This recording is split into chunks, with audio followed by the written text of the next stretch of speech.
Hi guys, so today I thought I would do a collective jewellery haul. I've just got a box here which is full of different necklaces, hair clips and also sort of earrings. So I just thought I'd go through some of my favourite pieces. So I'm going to begin with the brand Restyle. I've got quite a few bits from them, so I thought I'd just do them all in one go so that you know that they're all from the same company.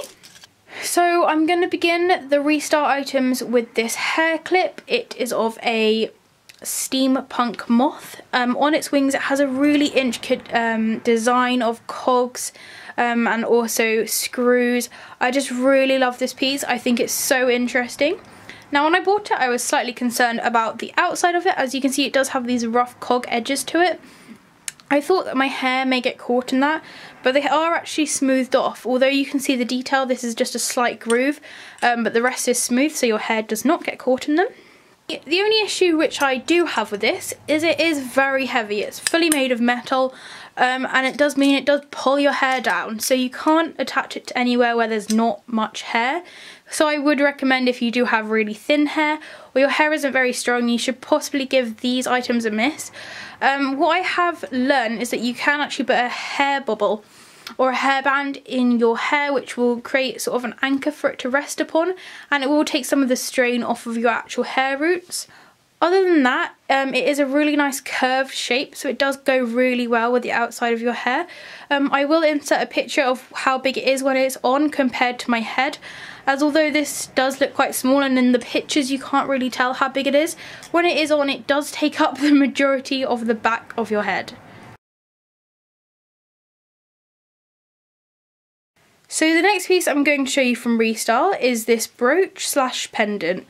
So it has this little gap here, so you can put a chain through it and wear it around your neck, or it can just be pinned onto your outfit.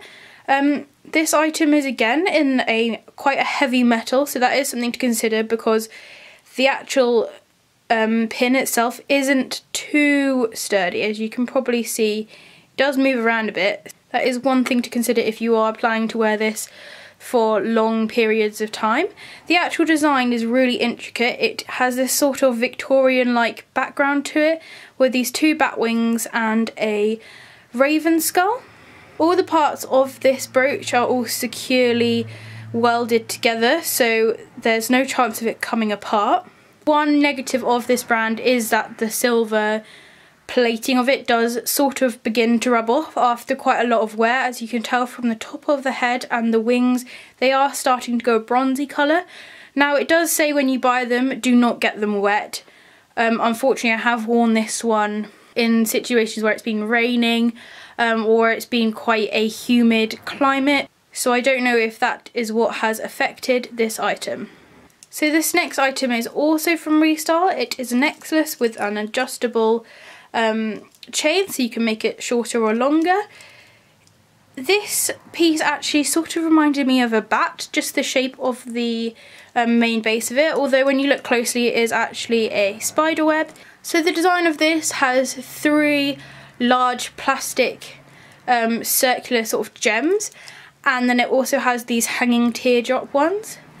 The actual circular ones are surrounded by what I can only describe as a cameo frame. I haven't had any problem with these. The only thing is that sometimes, as you can tell here, they do get caught up when you're wearing it. However, they haven't fallen off and I haven't need to reattach anything to this one. So this item I normally wear about here on the chest. The only thing I don't like about it is because it is so solid and rigid, it doesn't really move with your body, so it doesn't go flat against your skin. However, because it isn't flat against your skin, you do get this nice hanging effect with these dangly gems. So another element which I did not realise when I bought this piece is that the chain doubles up at the top. Here's my final piece, which I got from the brand Restyle. Again, it's another necklace and it is in this steampunk sort of style. It does have cogs and different intricate details on it. This necklace is actually in a bronze colour, which I didn't realise when I got it. I did think it would be in the same silvery tone as the other one. It does mean I haven't worn this necklace just as much because it doesn't match with the rest of my jewellery, as I do tend to just wear silver. However, I do really like the detail within this piece. It does have, again, another sort of cameo piece in the middle and this very intricate frame around it. It also has these hanging aspects, and again it does have the double chain to ensure that it does stay attached. Here is what the necklace looks like on. I normally have it on the smallest setting just because I find the longest one is at a very awkward length. One thing I am noticing is that this side definitely is starting to turn where it does have this double chain. Now I think this could possibly be fixed by just taking out a link of this chain and making it slightly smaller. However, I do think it just adds to sort of the shape and the three-dimensional aspect which is within these Restyle necklaces. So that is all of the Restyle pieces which I have to show you. The quality of all of these are great, and for the price that you're paying it's definitely worth it. I would say that these are possibly not an everyday wearing necklace, as I showed you. Some of the colouring has distorted slightly. I definitely think if you're into bigger intricate jewellery or even just the steampunk style, you should check out the website because they do have some good unique jewellery on there. This necklace is actually one of my favourites. It's a very large, I think it's 5-inch bat. It's made of metal. And it is fully black, but you can buy silver and bronze ones. I just bought this from eBay. I can't remember the exact shop which I bought this from, but it is a very universal piece and I know that a lot of sellers do stock it. So an element which I do really like is the dripping which is coming off of the bottom of the wings. I just think this gives it a really nice shape when the actual necklace is on. The chain itself was double the length, however it did come down to just under the bust, which I thought was slightly too long, so I removed the chain from one side and then just used the clip to clip it onto where the chain had originated from. I have had to change the clip because as the metal has been sort of painted black, the paint did cause the clip to be quite hard to use and eventually it did unfortunately break. I did just easily find another clip off some old jewellery and just reattach it, so this wasn't really a problem. So I do think the back of this necklace is slightly strange. It does have these risen bumps on the back. They don't seem to be in any specific pattern or order. I do think this is just possibly how it was moulded. It doesn't create a weird or uncomfortable effect when it is actually on, but it is just something to consider. So as you can see, the necklace is positioned quite high, and this is purely just because I took off half the chain. I decided to do this just because of the colour of the necklace, because when you are just wearing full black, because this is also black, it just does seem to blend in. I don't think it gives all the effect of the dripping, which is the bit which I do really like. The majority of my clothes, the necklines come up quite high, but with this they still it still shows off the bat and you can still see it in contrast with my skin. The only thing which I dislike about this necklace is actually how they've coloured it. So I think originally these necklaces are made in silver and then they are given a black coating, and I don't know if you can tell, but the bits that raise up, such as the mouth and the nose of the bat, has begun to chip off. It does also mean that when you do your touch-up jobs like I have with this, the silver does stand out, so I am considering painting that with nail varnish or just trying to find some similar black jewellery which I can take the clip off. So now I'm going to move on to earrings. So the first one you probably would have seen if you spent any time on eBay at all, because it is very common. It is of a skeleton and it does have a noose around its neck. So I have had a couple of problems with this earring. The first pair I got were actually broken, as it is not made of metal, it's just made of a plastic. So I'm just going to show you what I received. So this is what the first pair of earrings look like I received. As you can see, they are missing their legs. These just got snapped off in the post. This is purely just because the supplier didn't put them in a padded envelope or in anything protective. They were just loose and it meant it snapped. The supplier did apologise very sincerely for this, and she did send me another pair for free, so that was fine. The next pair were properly wrapped and everything, so I had no problems with that. I do have this nice little detail of a black bead in the middle, which I think just breaks up the actual silvery colour a bit. So I do really like these earrings.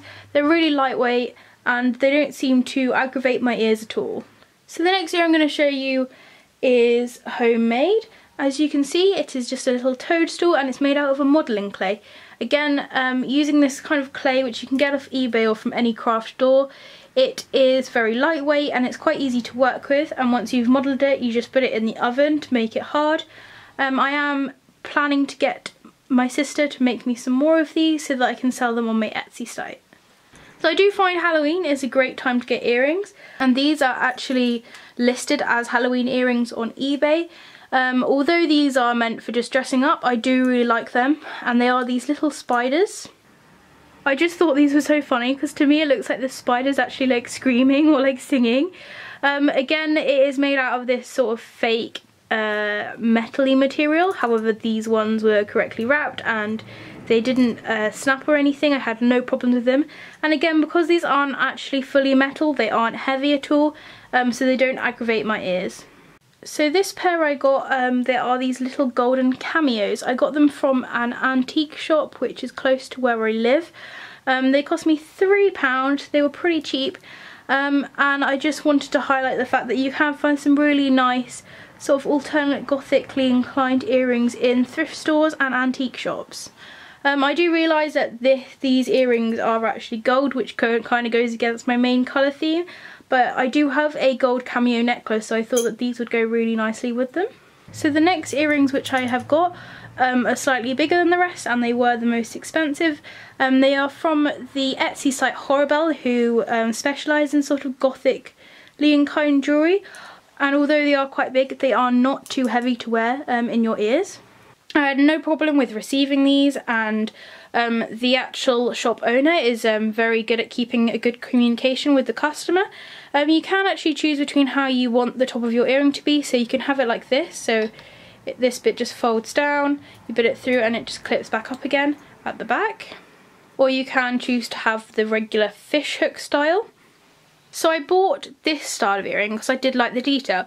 Now I do find, because I do have stretched ears and I wear them on the outside of my tunnel, many of my earrings do seem to fall out, so I thought this clasp would be a lot better idea.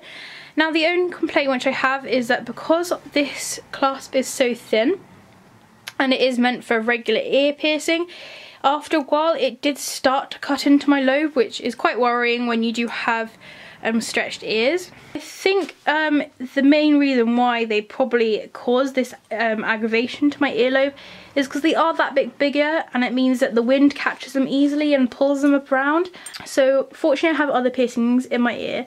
I don't take them out, but I do have this circular ring which I do just thread the actual hook through and put it from there, and when your hair's down you can't really even tell, you just see the main dangling bat wing.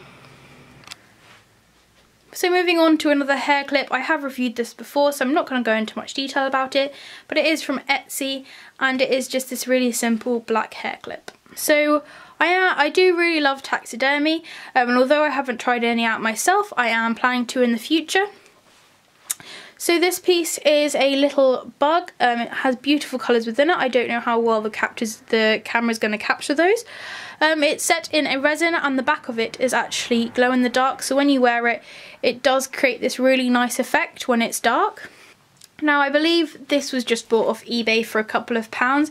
It was a gift, and it did come with a bracelet which matched the design, so they went really well together. So this piece is quite long. It comes down in line with sort of the lower part of your chest. It hangs really well.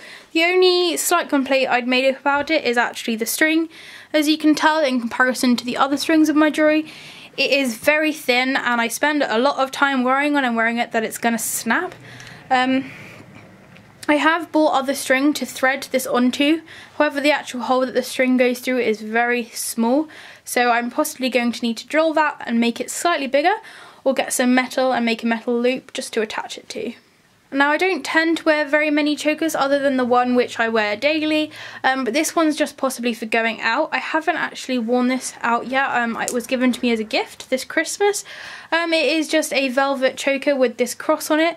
It's very glitzy, slightly more sparkly than I would wear on a daily basis, but I do think this is just a really nice design. So along the lines of taxidermy, I do also have this grouse claw. I got it from an old antique shop. This cost me, I think it was about £12, so it was slightly expensive for a brooch, but I just really like the uniqueness of it about it. So on the top of it, it does have this silver thistle design. I did do some research into this as I was quite interested as to the significance of why you would have this as a brooch. It is a Scottish tradition that you gave this to your loved ones to keep them safe and happy and to show them your love. They do typically have a heart with an arrow on them, but my one does not. So I think this is quite a unique piece. I am quite worried when I wear it that I'm going to break it, so a lot of the time I do just have it on display in my room. One element which I do really like about this is the clip. Now it's not just like a normal brooch, you do have a safety lock on it, which ensures that it doesn't just fall off when you're wearing it, which I have found with other brooches such as the one I showed you earlier, which is from Restyle. So the next two items I'm going to show you are homemade, they're really simple. So this one's just an old key that my dad found in the garden. We have no idea what it opens or whose it was or where it came from, but it was just dug up. It has this really nice intricate design on it. We just cleaned it up, put a string on it, and I just wear it as a long necklace when I just want to make an outfit slightly more interesting. So the last item I'm going to show you is quite unique. I know that you can buy similar sort of things from sort of Etsy stores and eBay stores. I made this one at home. So I bought about 100 acrylic teeth. They were just left over from dental practices. I then went and got them drilled and threaded them onto a necklace. I put pearls in between them so they could be pearly whites, and I did actually use them for a nightmare themed photo shoot which I was doing. But I do think this is just something really fun to wear, and it's not really obvious what it is straight away, so you do kind of get some double looks. I think it's just something really fun, a good talking point, and I just think it is quite unique compared to some of the other things that I have shown you. So thank you very much for watching my collective jewellery haul. I do have quite a few other pieces which I can show you in the future, but I thought I'd just give you a small insight to some of the things that I have collected. I am going to upload a video alongside this one, which is going to be my everyday jewellery, so I will link that below in the description in case you want to check out some of those pieces. Please feel free to comment or ask any questions down below. In the description I will put links to any of the brands which I have mentioned, but the majority of the stuff I did just buy off eBay, so just any sort of search of keywords. I will recommend a few down below also, should leave you to the similar items. So thank you again for watching, and I will see you soon. Bye!